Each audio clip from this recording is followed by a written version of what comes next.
Bohong. Aku hanya memikirkan satu peraturan penting. Kenapa kau lakukan hari ini kalau kau bisa melakukannya besok? Hahaha. Few moments later.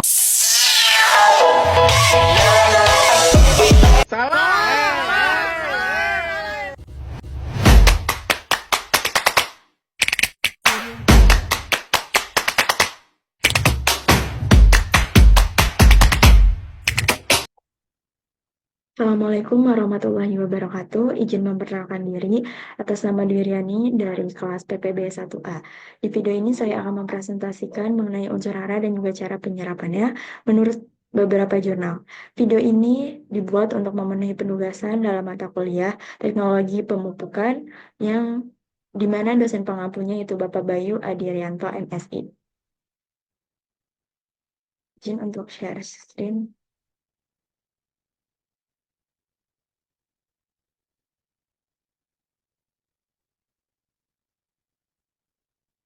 Berikut ini saya akan menjelaskan macam-macam unsur hara dan juga penyerapannya. Unsur hara adalah zat yang dibutuhkan tanaman agar tanaman tersebut bisa tumbuh, berkembang, dan juga berbuah. Tanaman membutuhkan unsur hara untuk tumbuh dengan baik. Jika tanaman kekurangan unsur hara, maka pertumbuhan tanaman tersebut akan terganggu ataupun terhambat.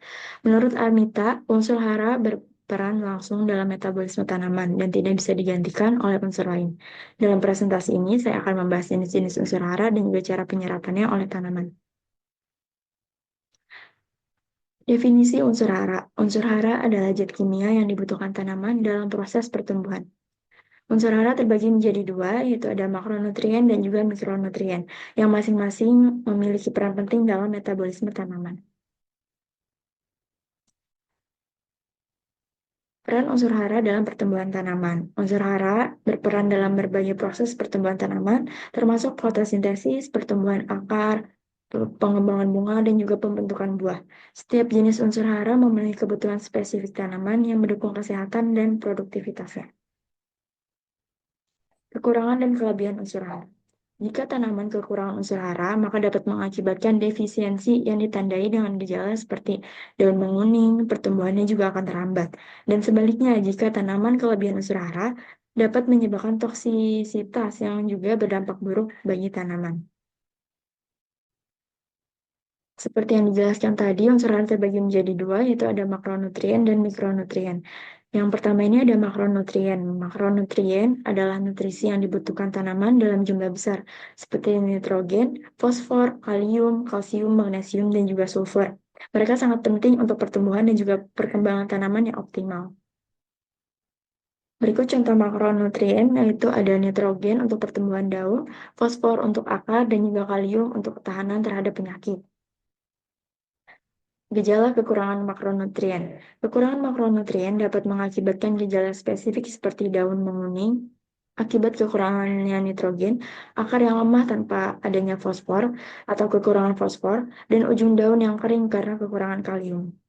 Di samping ini merupakan gambar gejala daun yang kekurangan makronutrien.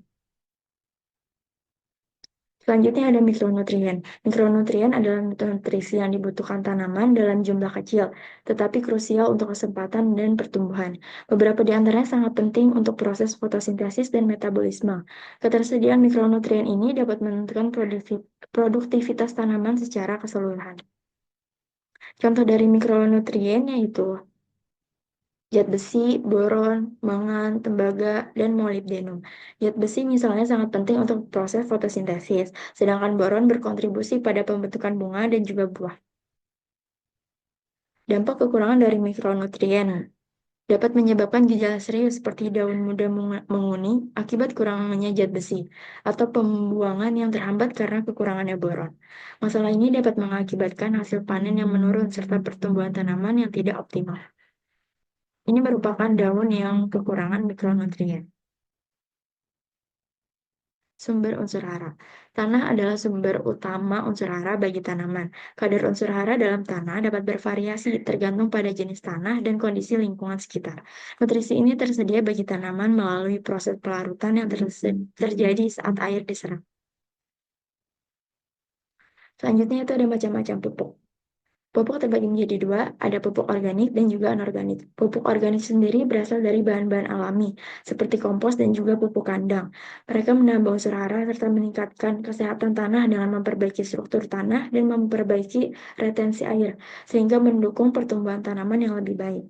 Yang kedua yaitu pupuk anorganik. Pupuk anorganik ini mengandung unsur hara yang sudah terlarut dan bisa langsung diserap oleh tanaman.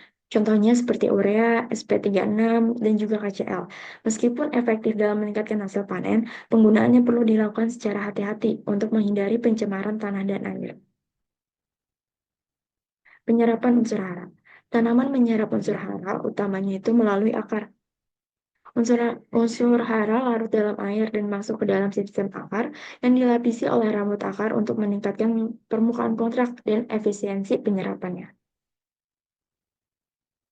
Selain melalui akar, unsur hara juga bisa melalui daun. Beberapa nutrisi juga bisa diserap oleh tanaman melalui daun, terutama saat menggunakan pupuk cair.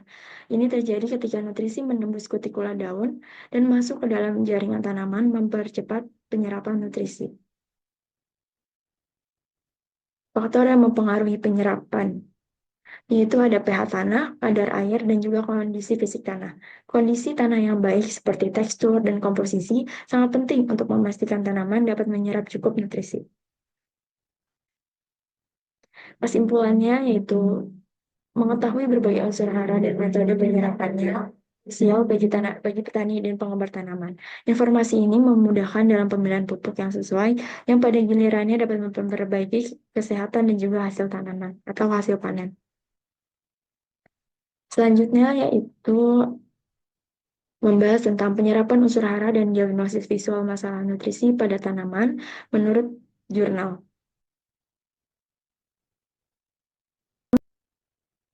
Nutrisi tanaman membutuhkan nutrisi agar bisa tumbuh dengan sehat. Nutrisi ini disebut juga sebagai unsur hara, sebagaimana yang tadi sudah dijelaskan di awal, yang berasal dari tanah dan juga bisa didapatkan dari pupuk. Menurut penelitian Tri Nur Aini tahun 2019, penggunaan kombinasi pupuk hayati dan pupuk NPK dapat membantu tanaman jagung menyerap lebih banyak unsur hara, sehingga pertumbuhannya menjadi lebih baik. Penyerapan unsur hara pada jagung manis. Ini menurut jurnal satu yang penelitiannya dilakukan oleh Emma Trinur Aini Sofyan dan kawan-kawan pada tahun 2019 dengan tujuannya yaitu mengetahui pengaruh kombinasi pupuk hayati dan juga pupuk NPK terhadap penyerapan unsur hara jagung manis Zemas Saklata Sort. Lokasi penelitiannya itu berada di Jatinangor, Sumedang. Unsur hara yang cukup sangat penting agar tanaman bisa tumbuh dengan baik. Namun, jika terlalu banyak menggunakan pupuk anorganik, tanah bisa menjadi rusak dalam jangka panjang. Sebagai solusinya, penggunaan pupuk hayati yang dikombinasikan dengan pupuk NPK bisa membantu tanaman menyerap nutrisi dengan lebih efisien.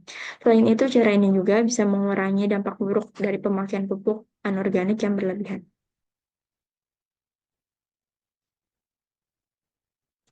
Penyerapan terhadap pupuk.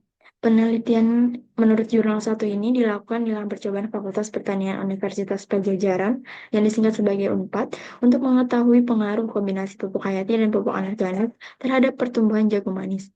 Penelitian menggunakan rancangan acara kelompok dengan 10 perlakuan yang berbeda. Setiap perlakuan menguji berbagai kombinasi pupuk termasuk tanpa pupuk, pemberian pupuk anorganik dalam berbagai dosis, dan kombinasi pupuk anorganik dan juga pupuk organik. Tujuan dari penelitian ini untuk mencari kombinasi terbaik yang bisa meningkatkan pertumbuhan tanaman dan penyerapan nutrisi. Hasil penelitian menunjukkan bahwa kombinasi setengah dosis pupuk organik NPK ditambah 1 dosis pupuk hayati memberikan hasil yang paling baik. Jagung manis yang mendapatkan perlakuan ini tumbuh lebih tinggi, batangnya lebih besar, dan memiliki lebih banyak daun dibandingkan perlakuan lainnya. Selain itu, tanaman terlihat lebih sehat dan produktivitasnya meningkat. Ini menunjukkan bahwa menggunakan pupuk hayati bersama pupuk anorganik dalam dosis yang lebih rendah tetap bisa memberikan hasil yang maksimal. Penelitian ini juga membuktikan bahwa kombinasi terbaik tadi membuat tanaman menyerap nitrogen, fosfor, dan kalium lebih efisien. Serapan nutrisi pada tanaman yang mendapat pupuk hayati lebih tinggi dibandingkan tanaman yang hanya diberi pupuk anorganik. Akibatnya tanaman menjadi lebih hijau, tumbuhan lebih baik, dan hasil panennya meningkat. Penggunaan pupuk hayati atau organik ini juga membantu mengurangi dampak negatif dari pupuk kimia terhadap lingkungan. Karena dosis pupuk anorganik yang digunakan bisa dikurangi tanpa mengurangi hasil tanaman. Kesimpulan dari jurnal satu ini dapat kita ambil yaitu kombinasi pupuk organik dengan pupuk anorganik dapat meningkatkan penyerapan nutrisi secara efisien dan mendukung pertumbuhan jagung manis yang lebih baik. Selain memberikan hasil yang optimal, penggunaan pupuk hayati juga lebih ramah lingkungan karena mengurangi ketergantungan pada pupuk kimia dengan menggunakan dosis yang lebih rendah dari pupuk anorganik dan menambah pupuk hayati. Petani tetap bisa mendapatkan hasil panen yang maksimal sambil menjaga keseimbangan ekosistem. Diagnosis visual masalah nutrisi tanaman menurut jurnal kedua, yang penelitiannya dilakukan oleh Devi Armita dan kawan-kawan pada tahun 2022. Tujuannya yaitu untuk mengidentifikasi masalah defisiensi dan toksisitas unsur hara melalui gejala visual pada tanaman. Metode yang dilakukan yaitu pengamatan langsung terhadap berbagai jenis tanaman yang mengalami masalah nutrisi. Latar belakangnya itu, unsur hara itu penting untuk pertumbuhan tanaman. Kalau unsur haranya kurang atau defisiensi, atau malah kebanyakan toksisitas, tanaman bisa tumbuh tidak normal. Nah, salah satu cara paling gampang atau untuk mengeceknya masalah ini adalah lewat diagnosis visual, alias melihat secara langsung kondisi daun, batang, atau bagian lain yang kelihatan aneh atau tidak terlihat seperti biasanya. Dengan cara ini, petani bisa lebih cepat tahu apa masalah dan dapat bisa langsung untuk mengambil tindakan untuk memperbaikinya sebelum terlambat. Metode penelitiannya itu mengamati berbagai tanaman yang mengalami gejala defisiensi dan toksisitas, membandingkan gejala visual dengan referensi ilmiah, dan juga menentukan pola gejala berdasarkan jenis unsur hara yang bermasalah. Berikut gejala unsur hara. Yang pertama ada gejala defisiensi unsur hara. Gejala defisiensi unsur hara atau kekurangan nitrogen, daun tersebut akan menguning dan pertumbuhannya lambat. Fosfor, daun tua berwarna ungu. Kalium, tepi daunnya akan mengering dan berubah kecoklatan. Jika kekurangan magnesium, klorosis, daun akan menguning di antara tulang-tulang daun. Sedangkan gejala toksisitas unsur hara atau kelebihan biasanya terjadi pada unsur mikro seperti mangan, besi, dan boron. Toksisitas mangan akan menghambat penyerapan besi atau Fm menyebabkan klorosis pada daun muda. Sedangkan jika toksisitas kalium dapat menyebabkan defisiensi magnesium dan juga kalsium. Berikut solusinya. Setiap tanaman membutuhkan unsur hara yang cukup untuk tumbuh dengan baik. Kekurangan dan kelebihan unsur hara bisa menyebabkan masalah pada pertumbuhan tanaman. Misalnya pada jagung, kekurangan nitrogen dan kalium menyebabkan daun menguning berbentuk V. Pada tanaman pisang, kelebihan kalium dapat menyebabkan kekurangan magnesium dan fosfor. Untuk mengatasi masalah ini, penting bagi petani atau bagi kita semua untuk menggunakan pupuk dengan dosis yang tepat, tidak kekurangan dan juga tidak kelebihan. Jika defisiensi parah, sumpah ngeselin banget sih.